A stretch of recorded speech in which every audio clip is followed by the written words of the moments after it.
თავის დროზე როცა არსებობდა გნოსტიკური სექტები პირველ საუკუნეებში, მაშინაც ამით იზიდავდნენ ხოლმე ადამიანებს, თითქოს რაღაცა დაფარული არის, თითქოს რაღაცებს გააჩნიათ რაღაც დაფარული ცოდნა და სხვას არ გააჩნია.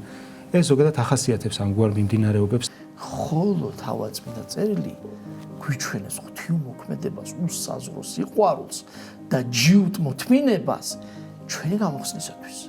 რადიკალურად სხვადასხვა რამეა. ყოველ ოთხშაბათს 18 საათსა და 5 წუთზე ღვთისმეტყველების საათი წამყვანთან დეკანოს გიორგი ხანთაძესთან ერთად. მართლა ყველა არასწორ სწავლებაზე, ანუ ერესე რაც მათში არის, თითო გადაცემა შეიძლება ჩავწეროთ, ჩვენ ძალიან ზოგადად შევეხეთ, მაგრამ ალბათ რაღაც გარკვეული სათქმელი თქვა.